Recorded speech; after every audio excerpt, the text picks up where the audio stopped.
की जुबान से आपने काला धन शब्द चुनाव के पहले शायद सबसे ज्यादा सुना था। उसमें नरेंद्र मोदी और बाबा रामदेव के बीच जबरदस्त कंपटीशन था।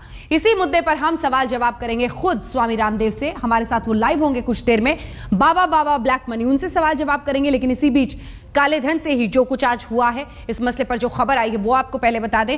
आज काले धन की जांच में नया मोड़ आ गया। केंद्र सरकार ने 3 सीलबंद लिफाफों में सुप्रीम कोर्ट को 627 नाम सौंप दिए हैं। आइए जरा आपको बताते हैं, जिसके बाद अब लिफाफा बिना खोले आप एक तरह से कह सकते हैं कि इस पूरे मामले में जो सच्चाई आनी है, अभी नाम सामने नहीं कहे जा सकते, लेकिन हाँ, कम से कम सरकार की तरफ से कोर्ट में अब ये नाम दे दिए गए हैं। आइए जरा आपको बताते हैं, 627 विदेशी खाताधारकों के नाम है पहले सीलबंद लिफाफे में। दूसरे में सरकार के साथ जो पत्र का व्यवहार हुआ है वो है, और अब तक की स्टेटस रिपोर्ट तीसरे नंबर के लिफाफे में। तो पहला, जैसा कि हमने आपको बताया, 627 विदेशी खाताधारकों के नाम है। 627 विदेशी खाताधारकों के नाम है। फ्रांस सरकार के साथ जो पत्र आदान प्रदान हुआ है, उस पत्र व्यवहार की रिपोर्ट एक तरह से 2 में है, और तीसरे में एसआईटी की अब तक की जो स्टेटस रिपोर्ट है, जो भी इन्वेस्टिगेशन, जो जांच की प्रक्रिया आगे बढ़ी है, वो स्टेटस रिपोर्ट इस तीसरे नंबर में है। 627 में आधे से ज्यादा नाम भारतीय निवासियों के हैं।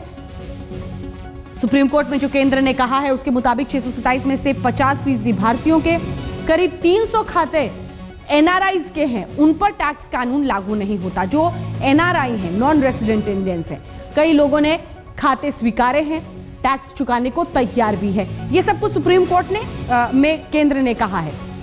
सभी 627 खाते HSBC बैंक के खातों की जानकारी फ्रांस सरकार ने दी थी। HSBC के वही खाते हैं जिसका जिक्र पहले भी आया था एक बार बीच में, अगर आपको याद हो।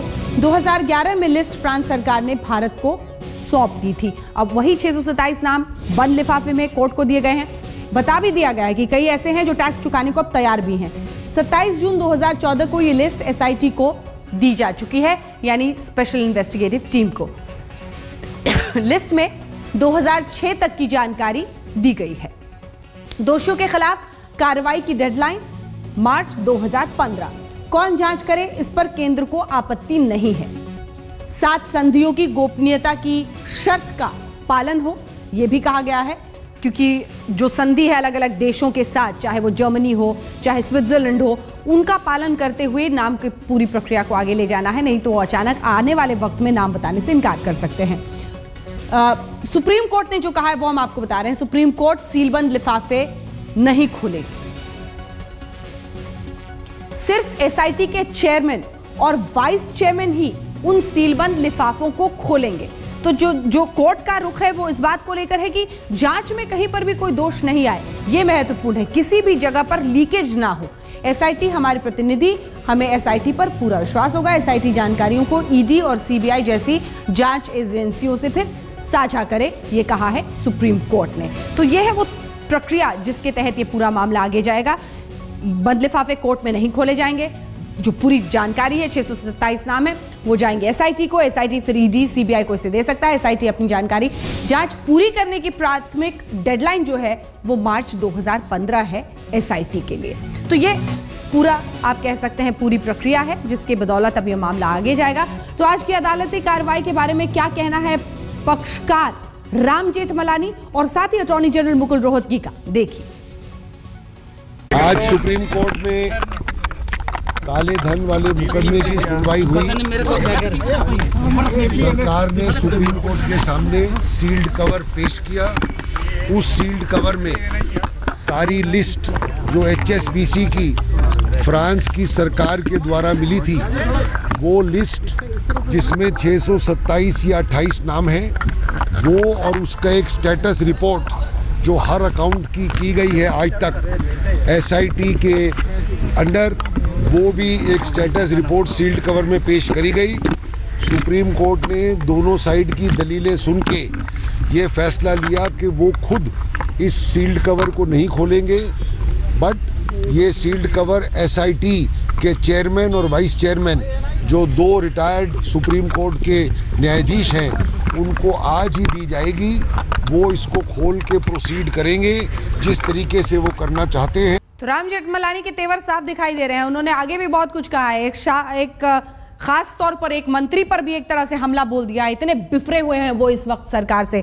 जी हां, कालेधन मसले पर राम जेठमलानी से सवाल पूछने पर वो नाराज हो गए और उन्होंने मोदी सरकार के एक मंत्री को खूब बुरा भला कहा है। सुनिए। कि मोदी सरकार का एक मिनिस्टर और जानबूझ के कम कर रहा है। क्यों कर रहा है मैं नहीं जानता हूं, मगर कोई भी इंसान जिसको कुछ थोड़ी समझ है उसको ये जरूर शुबा होगा, शुबा तो मैं बोल रहा हूं मगर उसको विश्वास होगा इस बात का कि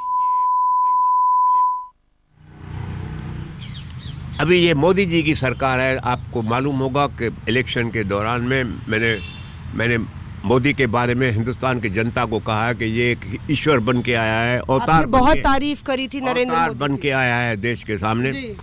आज मेरी उस अवतार को मैं अपील करना चाहता हूं कि इस बात को सुधारो।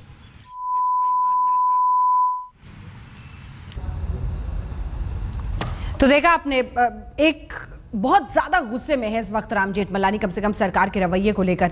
सुप्रीम कोर्ट में काले धन को लेकर जो कुछ भी हो रहा है उस पर न्यायविदों में भी मतभेद है। एक धड़ा इसे अदालत की दखलंदाजी कह रहा है। दिल्ली हाईकोर्ट के पूर्व जस्टिस RS सोढ़ी का भी यही कहना है। उनका कहना है कि अदालतों को सिर्फ अपने न्याय देने के दायरे में ही रहना चाहिए।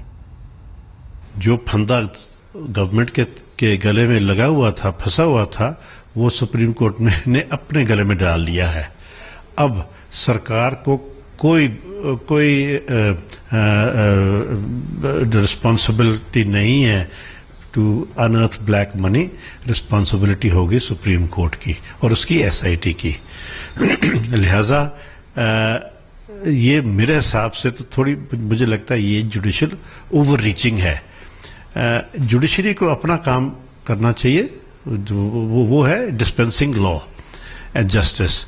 ये इन्वेस्टिगेशंस, प्रोसिक्यूशंस, ये सारी चीजें छोड़ देनी चाहिए सरकार को। दिल्ली की सियासी पहेली और काला धन के मसले पर गृह मंत्री राजनाथ सिंह से बात की हमारी संवाददाता मौसमी सिंह ने। सुनिए।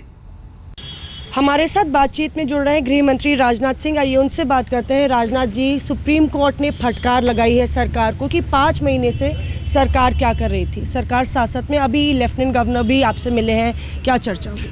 इतना मैं आश्वस्त करना चाहता हूं कि हमारी सरकार अथवा जहां तक पार्टी का प्रश्न है, पार्टी भी कोई ऐसा काम नहीं करेगी जो कि डेमोक्रेटिक प्रोसेस के लिए कलंक हो। ऐसा कोई काम किसी भी सूरत में नहीं करेंगे, क्योंकि सुप्रीम कोर्ट ने कहा है राजनाथ, जो संविधान के अनुरूप होगा, जो लोकतांत्रिक मूल्यों के अनुरूप होगा, उसी अनुरूप ही हम काम करेंगे। जो आप कह रहे हैं कि लोकतांत्रिक मूल्यों के अनुरूप होगा, सुप्रीम कोर्ट ने भी कहा कि लोकतांत्रिक प्रक्रिया के तहत राज्यपाल द्वारा राज नहीं होना चाहिए बल्कि सरकार द्वारा होना चाहिए, और केंद्र सरकार ने कोई कदम नहीं उठाए। तो आपको लगता है सुप्रीम कोर्ट का जो ऑब्जर्वेशन है वो किस दिशा में देखते हैं? अब लेफ्टिनेंट गवर्नर महामहिम राष्ट्रपति का जो भी आदेश है उसके अनुरूप जो भी कार्रवाई प्रारंभ करनी होगी वो कार्रवाई प्रारंभ करेंगे, और मैं समझता हूँ कि इसे जल्दी करना चाहिए। चुनाव की विकल्प भी तलाश रही है क्या केंद्र सरकार की?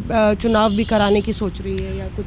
नहीं, यदि कोई सरकार नहीं बना पाता है तो चुनाव के अतिरिक्त और कोई दूसरा विकल्प शेष नहीं बचता है, क्योंकि भाजपा के पास नंबर नहीं है और आप कह रहे हैं खरीद फरोख्त नहीं हो। नहीं, भारतीय जनता पार्टी किसी भी सूरत में खरीद फरोख्त की इजाज़त नहीं दे सकती है, और न हमारी सरकार किसी भी सूरत में खरीद फरोख्त की इजाज़त देगी। एक और बड़ी फटकार कल पड़ी जिससे सरकार की भूमिका पर सवाल खड़े होते हैं, वो काला धन का मसला।